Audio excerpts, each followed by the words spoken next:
Today we will start first chapter of class 9th, that is matter in our surroundings. Introduction.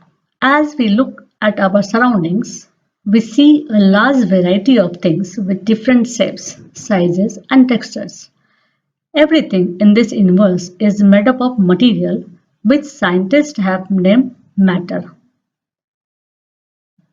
Since early times, human beings have been trying to understand their surroundings. Early Indian philosophers classified matter in the form of five basic elements, the Panchatattva: air, earth, fire, sky, and water. According to them, everything, living or non-living, was made up of these five basic elements. Modern day scientists have evolved two types of classification of matter based on their physical properties and chemical nature. In this chapter, we shall learn about matter based on its physical properties. Chemical aspects of matter will be taken up in subsequent chapter. So let us start from the first topic, physical nature of matter. First point, matter is made up of particles. Let us perform an activity to decide about the nature of matter. Is it continuous or particulate? Look, activity 1.1. Take a 100 ml beaker, fill half the beaker with water and mark the level of water. Dissolve some salt or sugar with the help of glass rod. Observe any change in water level. What do you think has happened to the salt? Where does it disappear? Does the level of water change? In order to answer these questions, we need to use the idea that matter is made up of particles. What was there in the spoon, salt or sugar, has now spread throughout water? चलिए अब इसको मैं हिंदी में समझाती हूँ। इस activity के लिए हम क्या करते हैं कि एक 100 ml का बीकर ले लेते हैं, उसमें आधा, उस बीकर में आधा वाटर भर देते हैं। भरने के बाद उसको मार्क कर देते हैं जहां तक वाटर दिया हुआ है, जहां तक पानी भरा हुआ है, और उसमें 1 से 2 टीस्पून या तो सॉल्ट या तो शुगर डाल देते हैं। डालने के बाद उसको ग्लास रॉड से स्टायर कर देते हैं, यानी उसको मिला देते हैं। मिलाने के बाद एक सॉल्यूशन रेडी हो जाएगा। अब सॉल्यूशन रेडी होने के बाद हमारे पास कुछ क्वेश्चंस आ रहे थे कि क्या हो रहा है, आपने क्या देखा। फिर वो जो सॉल्ट या शुगर जो कुछ उसमें डाला गया, वो उसके साथ क्या हुआ, वो कहाँ गया, वो गायब हो गया क्या। फिर था कि वाटर लेवल चेंज हो रहा है या नहीं। तो एक एक करके देखते हैं कि जब हम इसमें सॉल्ट या शुगर डालते हैं और उसको मिक्स करते हैं, तो मिक्स करने के बाद वाटर का लेवल नहीं बढ़ता है। क्यों? क्योंकि हम थोड़े अमाउंट में शुगर या सॉल्ट डाल रहे हैं। जब थोड़े अमाउंट में शुगर या सॉल्ट को डालेंगे तो वो वाटर के मॉलिक्यूल्स के बीच में घुस जाएगा, सब जगह स्प्रेड हो जाएगा, तो वाटर का लेवल नहीं बढ़ेगा, क्योंकि वाटर मॉलिक्यूल्स के बीच में स्पेस होता है और उसके बीच में वो सॉल्ट का पार्टिकल्स चला गया। चलिए, तो इस एक्टिविटी से हमें पता चला कि जो कोई भी मैटर होता है वो पार्टिकल से बना होता है। नेक्स्ट टॉपिक में आते हैं, how small are these particles of matter. अभी हमें पता चला कि मैटर जो है वो पार्टिकल से बना होता है। अब इसके बारे में, इस मैटर के पार्टिकल्स के बारे में पता करेंगे कि वो जो पार्टिकल से बना होता है मैटर, वो कितना छोटा होता है। इसके लिए एक्टिविटी 1.2 करेंगे। Take 2 to 3 crystal of potassium permanganate and dissolve them in the 100 ml of water. Take out approximately 10 ml of this solution and put it into 90 ml of clear water. Take out 10 ml of this solution and put it into another 90 ml of clear water. Keep diluting the solution like this 5 to 8 times. Is the water still colored? चलिए अब इसको हिंदी में फिर से समझाती हूँ। क्या हो रहा है कि हम यहाँ पर 1 2 3 4 5 बीकर लिया गया। ऐसे कहा गया था कि इस एक्टिविटी को 5 से 8 टाइम्स कर सकते हैं। हमने यहाँ पे 5 बीकर ही लिया और इसमें पहले वाले में 100 ml वाटर है, बाकी सब में 90 90 90 ऐसा रखा हुआ है। ठीक है। फिर फर्स्ट बीकर में हम लोग थोड़े अमाउंट में पोटेशियम परमैंगनेट का क्रिस्टल डाल दिया। यहाँ इसको दिखा रहा है, यहाँ पहले वाटर को दिखा दिया और यहाँ पर दिखा रहा है कि पोटेशियम परमैंगनेट क्रिस्टल को डाल दिया। डालने के बाद उसको मिक्स कर देंगे, डिसॉल्व कर देंगे। फिर एक टेस्ट ट्यूब से 10 ml वाटर, इसका फर्स्ट वाले का, इसका निकाल करके हम दूसरा जो बीकर हमारा है उसमें डाल देंगे। दूसरे बीकर में डाल करके फिर से उसको हम मिक्स करेंगे। मिक्स करने के बाद उसमें से 10 ml सॉल्यूशन को निकालेंगे और 10 ml सॉल्यूशन को निकाल करके फिर से नेक्स्ट बीकर में डाल देंगे। फिर नेक्स्ट से 10 ml निकालेंगे, उसको उसके नेक्स्ट में डाल देंगे। ऐसा करते जाएंगे 5 to 8 टाइम्स। अब हम क्या देख रहे हैं? देख रहे हैं पहला बीकर जिसमें पानी था उसका कलर तो हमें पता ही है, ट्रांसपेरेंट होता है। यहाँ ब्लूइश दिखा रहा है बट ट्रांसपेरेंट कलर होता है, तो हमें पता ही है। ट्रांसपेरेंट यहाँ यदि बनाता तो आपको पता ही नहीं चलता कि इसमें वाटर है या नहीं है, इसलिए यहाँ हल्का लाइट ब्लू दिखा रहा है। अब इस वाले बीकर में पोटेशियम परमैंगनेट क्रिस्टल जब डालते हैं तो ये ब्लू कलर का हो जाता है, पर्पल कलर का। और इसमें से, इस सॉल्यूशन से हम 10 ml बीकर निकाल करके इसमें डालते हैं। तो यहाँ जो कलर था, जैसे ज्यादा डीप कलर था, उससे थोड़ा सा फेंट इसमें होता है। फिर इससे सॉल्यूशन निकाल करके इस बीकर में डालते हैं। अब इन दोनों को यदि कंपेयर करें तो इससे ये फेंट है, फिर इससे 10 ml निकालेंगे वाटर और इसमें डाल देंगे। अब इन दोनों को कंपेयर करें तो इसका कलर और इसका कलर चेंज है, यानी फेंट हो गया। तो आप क्या देख रहे हैं? ये डीप, ये उससे थोड़ा कम, ये उससे थोड़ा कम, ये उससे थोड़ा कम, यानी कि धीरे धीरे कलर का चेंजेस होते चला जा रहा है। तो ये हमें क्या बताता है? ये बताता है कि जो हम पोटेशियम परमैंगनेट क्रिस्टल लिए थे, दिखने में तो वो थोड़ा सा था, लेकिन यदि उसको ठीक से देखा जाए, ठीक से माइन्यूटली ऑब्जर्व किया जाए, माइक्रोस्कोप से देखा जाए, तो मिलियंस ऑफ टाइनी पार्टिकल्स था वो। और मिलियंस ऑफ टाइनी पार्टिकल्स पहले वाले बीकर में गया और इससे चूंकि थोड़ा ही सॉल्यूशन निकाल करके हम लोग दूसरे बीकर में डाले हैं, तो यहाँ मिलियंस पार्टिकल्स था, यहाँ थोड़ा कम गया, फिर इससे थोड़ा कम इसमें, इससे थोड़ा कम इसमें, यानी पार्टिकल्स इतना टाइनी था, इतना टाइनी था कि वो पता भी हम लोग को नहीं चल रहा है, लेकिन टेस्ट ट्यूब के थ्रू वो एक बीकर से दूसरे बीकर में, दूसरे बीकर से तीसरे में और तीसरे से चौथे में चलता चला जा रहा है। इट मीन्स जो पार्टिकल्स होते हैं मैटर के, वो बहुत ही छोटे होते हैं। Next topic is characteristic of particles of matter. There are 3 characteristics. Number 1, particles of matter have space between them. Number 2, particles of matter are continuously moving. Number 3, particles of matter attract each other. Let us start from the first characteristic. Particles of matter have space between them. In activities 1.1 and 1.2, we saw that the particles of sugar, salt, potassium permanganate got evenly distributed in water. Particles of one type of matter get into the spaces between particles of the other. This shows that there is enough space between particles of matter.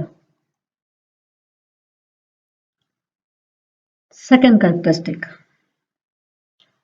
चलिए इसको पहले मैं हिंदी में बता दूं।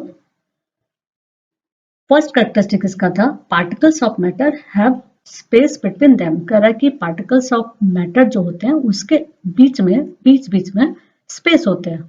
और जब ऐसा होता है कि पार्टिकल्स के बीच में स्पेस होता है, तो हमने जो 2 एक्टिविटी किया, एक्टिविटी 1.1 एंड 1.2, उसमें क्या हो रहा था कि पानी में हम लोग नमक मिला रहे थे, पानी में हम लोग चीनी मिला रहे थे, तो उसमें मिक्स हो जा रहा था।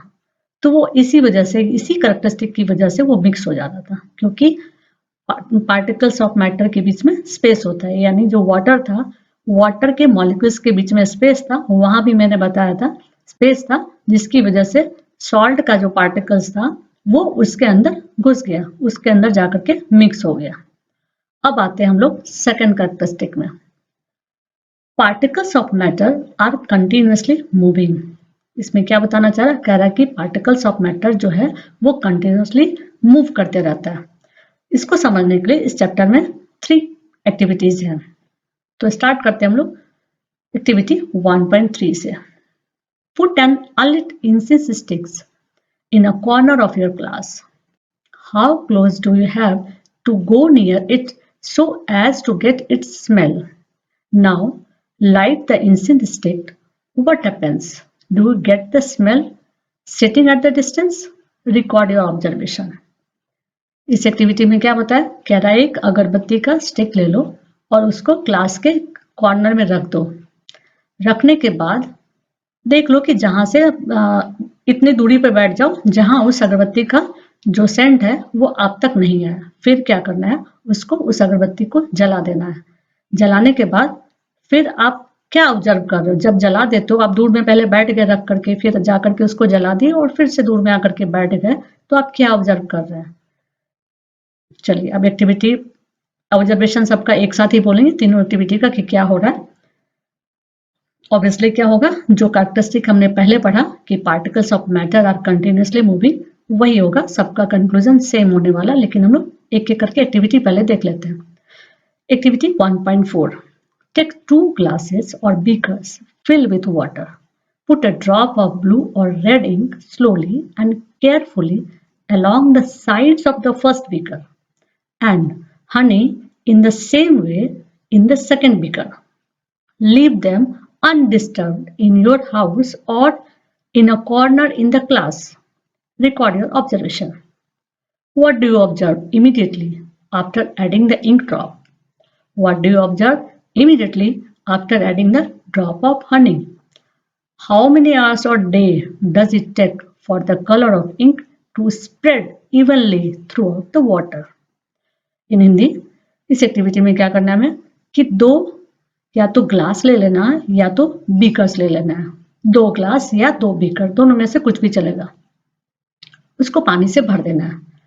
फिर क्या करना है कि पहले बीकर में हम लोग एक ड्रॉप या तो रेड कलर का इंक या तो ब्लू कलर का इंक को साइड से, बीकर के साइड से डालना है। जैसे यहाँ बीकर है तो यहाँ बिल्कुल साइड से डालेंगे। साइड से डालेंगे तो एकदम ऐसे इसके वॉल, बीकर के वॉल से ही धीरे धीरे इसमें जाके मिक्स होगा, ऐसे डालने को कह रहा है। और सेम वे में कह रहा है कि हनी को भी इसी तरह से वॉल के साइड साइड से डालो। डाल दिए। डालने के बाद क्या कर रहा है? उसको अनडिस्टर्ब कंडीशन में छोड़ दो। या तो क्लास में आप कर रहे हो एक्टिविटी तो क्लास में छोड़ दो, नहीं घर में एक्टिविटी कर रहे हो तो घर में इसको इसी तरह से छोड़ दो। अब 3 क्वेश्चंस यहाँ पे अराइज हो रहे हैं। क्या आपने क्या देखा? आप क्या ऑब्जर्व कर रहे हैं? जब आप इंक ड्रॉप डाल रहे हैं तब आप क्या ऑब्जर्व कर रहे हैं? जब आप हनी ड्रॉप डाल रहे हैं तब। और आपने क्या देखा? कितना टाइम, कितना घंटा, कितना दिन लग गया पानी में कलर को मिक्स होने में? चलिए नेक्स्ट एक्टिविटी में आते हैं। Activity 1.5, drop a crystal of copper sulphate और potassium permanganate into a glass of hot water and another containing cold water. Do not stir the solution. Allow the crystals to settle at the bottom. What do you observe? Just above the solid crystal in the glass. What happens as the time passes? What does this suggest about the particles of solid and liquid? Does the rate of mixing change with the temperature? Why and how? चलिए अब हमारा तीनों activity हो चुका है। चलिए तीसरी activity को भी जरा हिंदी में बता दें। इसमें क्या कर रहा है कि क्रिस्टल लेना है हमको, या तो कॉपर सल्फेट का या तो पोटेशियम परमैंगनेट का, और 2 बीकर लेना है। एक बीकर में गर्म पानी रखना है और दूसरे बीकर में ठंडा पानी रखना है और दोनों में क्रिस्टल को डाल देना है। उसके बाद हमको देखना है कि क्या हो रहा है। तो क्या देखेंगे हम लोग? जो गर्म पानी वाला बीकर था उसमें क्रिस्टल जल्दी घुल गया है और जो ठंडा पानी वाला था उसमें नहीं घुल पाया। घुलेगा, टाइम लगेगा उसको घुलने में। चलिए अब कंक्लूजन में निकलते आते हैं। क्या हो रहा है conclusion? Particles of matter are continuously moving, that is they possess what we call the kinetic energy. चूंकि जो हम लोग तीनों एक्टिविटी के थे उसमें क्या हो रहा था, जो भी एक मैटर दूसरे मैटर में डाल रहे थे तो वो मिक्स हो जा रहा था। जल्दी मिक्स हो जा रहा था, कोई देर से मिक्स हो जा रहा था, लेकिन मिक्स हो जा रहा था। तो वो हमें क्या बताता है? कंक्लूजन क्या आता है? कहता है कंक्लूजन आता है कि पार्टिकल्स जो है वो कंटिन्यूअस, उसकी जो कैरेक्टरिस्टिक है वो कंटिन्यूअस मूविंग वाली कैरेक्टरिस्टिक है, जिसकी वजह से एक मैटर दूसरे मैटर में मिक्स हो जाता है। अब इसके बाद एक इसी 3 एक्टिविटीज से एक डेफिनेशन निकल के आता है, वो क्या है कि particles of matter are continuously moving, that is they possess what we call the kinetic energy, जो जिस एनर्जी के थ्रू वो मिक्स हो जा रहा है, मिल जा रहा है एक दूसरे में, उसको क्या कहेंगे, कौन सी एनर्जी कहेंगे, kinetic energy. And second definition भी इसमें आता है कि intermixing of particles of 2 different types of matter on their own is called diffusion. ये दो आपका डेफिनेशन आया है, इसको आप नोट डाउन कर लीजिएगा। चलिए अब थर्ड कैरेक्टरिस्टिक में आते हैं। थर्ड कैरेक्टरिस्टिक क्या है, particles of matter attract each other. For this there are also 3 activities. Let us start from the first activity, that is 1.6. Play this game in the field. Make 4 groups and form human chain as suggested. The first group should hold each other from the back and lock arms like Bihu dancers. The second group should hold hands to form a human chain. The third group should form a chain by touching each other with only their fingertips. Now the fourth groups of the students should run around and try to break the 3 human chains one by one into as many small groups as possible. Which group was the easiest to break and why? Next question is, if we consider each student as a particles of matter, then in which group the particles held each other with the maximum force? चलिए मैं हिंदी में बताती हूँ। इस activity को करने के लिए हमें फील्ड में जाना पड़ेगा। हमें 4 ग्रुप्स बनाने हैं और 4 ग्रुप्स में से पहले ग्रुप्स को मैंने हर एक 3 ग्रुप्स को ह्यूमन चेन बनाना है।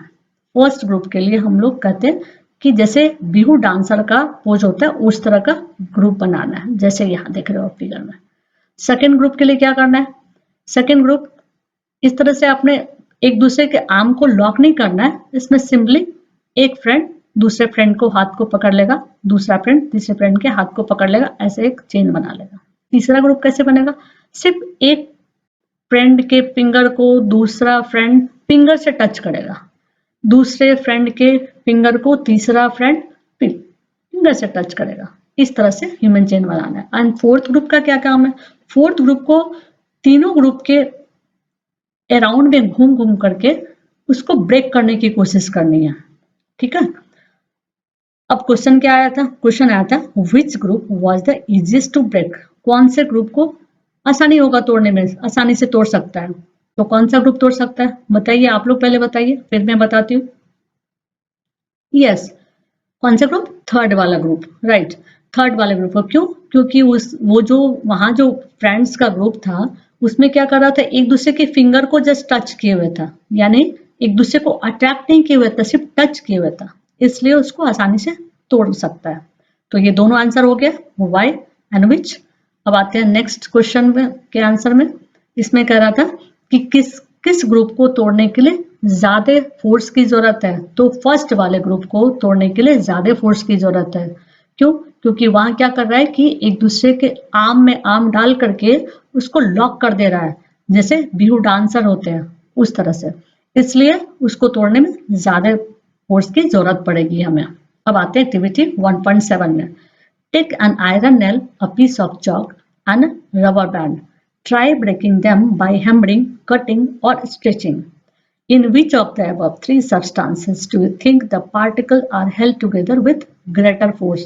इसमें क्या कर रहे हैं कि एक आयरन नेल को ले रहे हैं, एक चॉक के पीस को ले रहे हैं, एक रबर बैंड ले रहे हैं, और इन तीनों मटेरियल को, इन तीनों मैटर को हम हैमर के थ्रू या काट के या स्ट्रेच करके तोड़ने की कोशिश कर रहे हैं।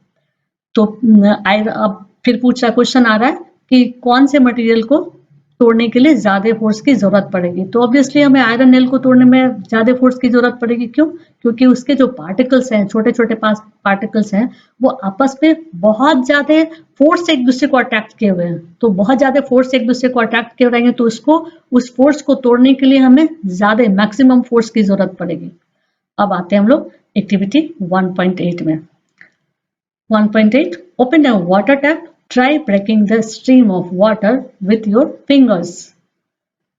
Where you able to cut the stream of water. ये सिंपल है, कह रहा है टैप खोल देना है और उसको टैप से जो पानी गिर रहा है उसको अपने फिंगर से काटने की कोशिश करनी है। तो आप कहीं काट सकते हो क्या? नहीं, नहीं काट। आपको ऐसा लगेगा कि आपने काट दिया, बट उसको काट नहीं सकते हैं। तो ऐसा क्यों होता है? क्योंकि जो वाटर है, वाटर भी मैटर है, और मैटर हमें पता है कि पार्टिकल से बना है, और पार्टिकल्स का थर्ड जो प्रॉपर्टी है वो क्या है? थर्ड जो कैरेक्टरिस्टिक है वो है particles of matter attract each other. तो इसलिए यदि पार्टिकल से बना हुआ है वाटर, तो क्या होगा? एक दूसरे को अट्रैक्ट किए हुए रहेगा, इसीलिए हम उसको नहीं तोड़ सकते हैं। और इसमें हम ये भी देख, आपको कैसे दिखने में कैसे दिखता है, मतलब ये जो वाटर जब निकल रहा है, जब टैप खोलते हैं तो कैसा दिखता है? लगता है जैसे एक सीधी लाइन जा रही है।